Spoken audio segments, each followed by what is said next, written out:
It's the third day of the partial shutdown of the bridge owing to the 6-month repair work that is to be carried out on the bridge. Of course, we've been here for almost over an hour now. We can only see a scanty number of construction workers on the bridge. Contrary to what the controller of works, Engineer Popola, told us on Saturday, that construction activities will start this month. Maybe they will still come in over here to actually start the real construction work. We don't know. But for now, there is nothing very significant going on. But I can tell you that the traffic situation here has been reasonably flowing, really, because let me take myself as an example. I drove in from the Yanoworo-Sheki end of the bridge I'm actually at the Ebutemeta interchange end of the bridge, where traffic outward Lagos Island is diverted back to the lane after being diverted from the point over there at the Adeniji point, and where Lagos inbound traffic is diverted into the alternative routes through Adekunle, Oyigbo, and the Kata Bridge and Eko Bridge. So driving down to this point earlier in the day took me from Iyanowuru less than 10 minutes, really, contrary to the expectations.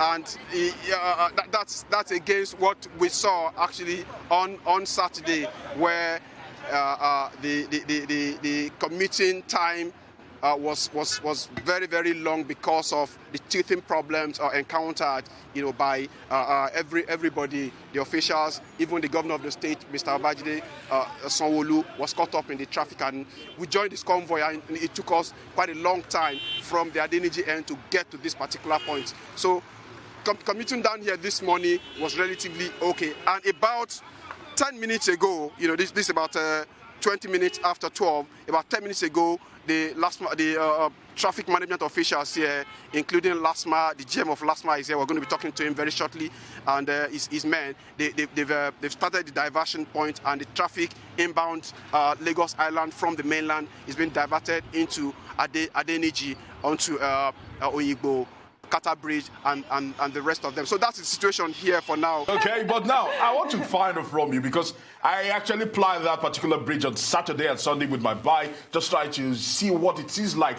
There are so many ins and outs of the Third Mainland Bridge. Wouldn't it be confusing because I actually went from the island to the mainland on Saturday and Sunday. For those coming from the mainland to the island, how would they navigate it? Because I know at some point there is a major diversion at one point, then moving to the other side of the bridge, then you have to still cross over to the other side of the bridge. Would it be confusing for road users to and fro in the day?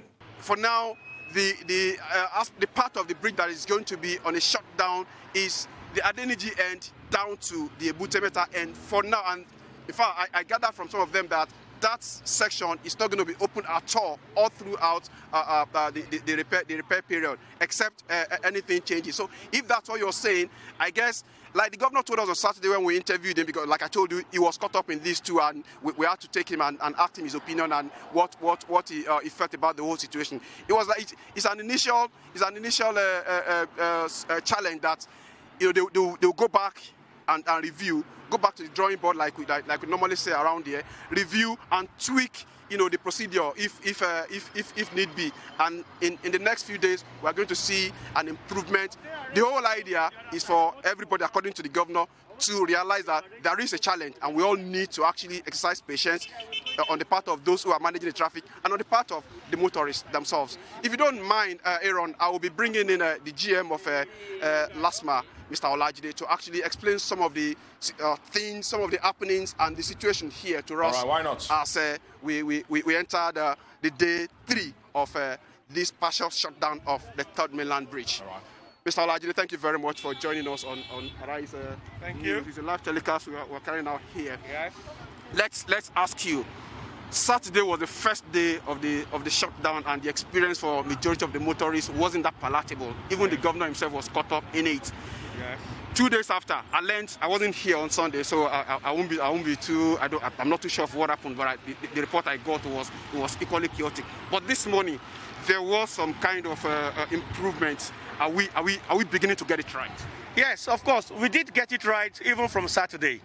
Who didn't get it right is just the motorists. So I would assume they're the ones that have not been watching television, not been listening to radio. Some of them are acting like they're not even aware that the Third Mainland Bridge will be partially closed. And so those are the ones that actually created that bit of problem. But right now, people know what is going on, and they can understand what's happening. And maybe out of fear, or the alternative that the government has put in place in terms of like other modes of transport, like water transportation.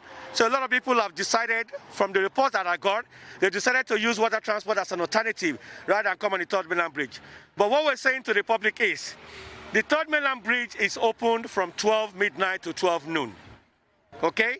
So you still do your normal thing. So the issue of what is going on the bridge does not affect that normal commuting traffic. Okay?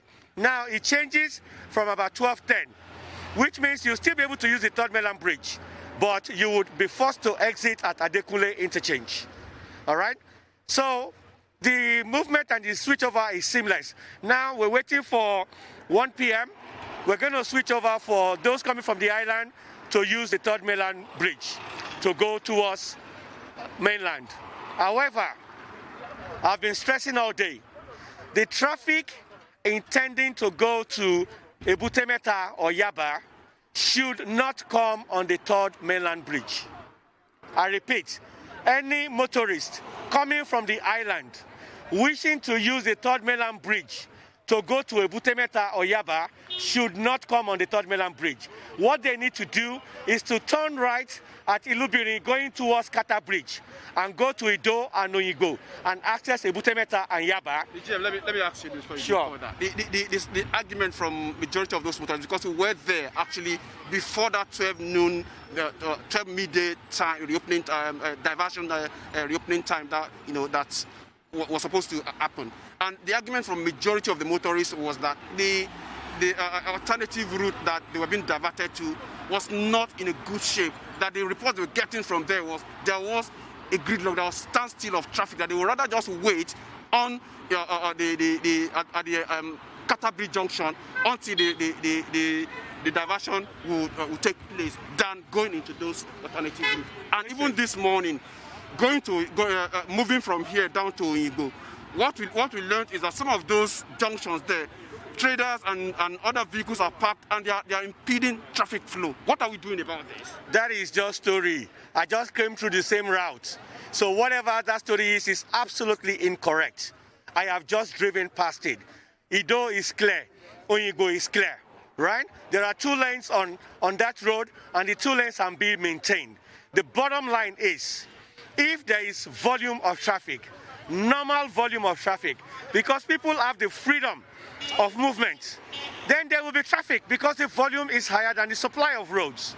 So it's not because of the Third Mainland Bridge, it's not because the governor has said use the alternative routes. The governor is saying that you can still go to wherever you want to go to, because these other routes are available for you to do so as your constitutional right.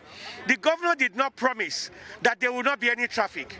The governor did not promise that he's in charge of everyone that decides to bring their vehicles onto the road. It's their right. But the governor is saying, let us exercise patience. He said it so many times. Governor Babajide Sanwo-Olu wasn't saying something different. He said, everybody have patience. There are lots of roadworks going on at the moment.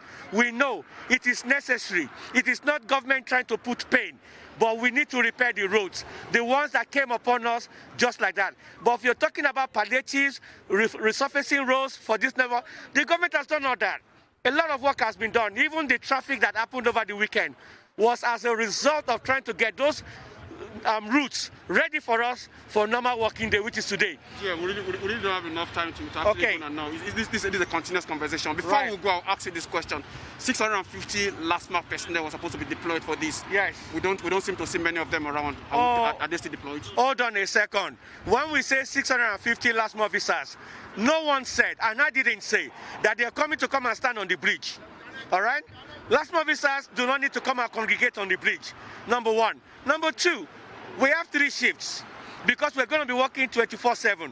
So when you split 650 by 3, what do you get? About 210 per one. And whilst they're doing that, instead of staying on the bridge.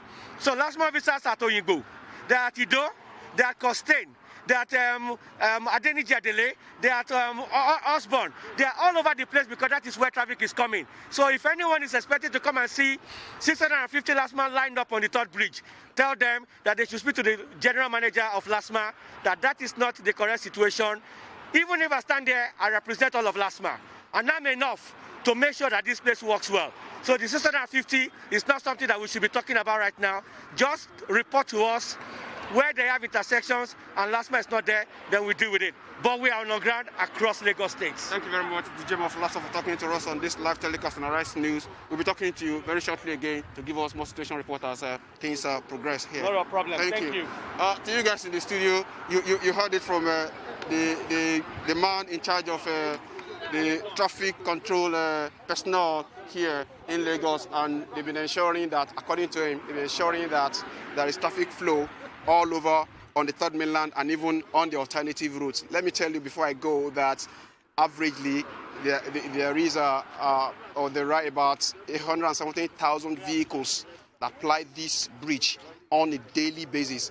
And from what we've heard from the officials, including the governor himself, only 25% of that figure will be affected, that will be diverted off this bridge onto the alternative route. That's about 4,680 vehicles will be fully affected, and the rest, the 75%, will still be commuting normally, though their journey could be slow, while this repair work lasts for the next 6 months.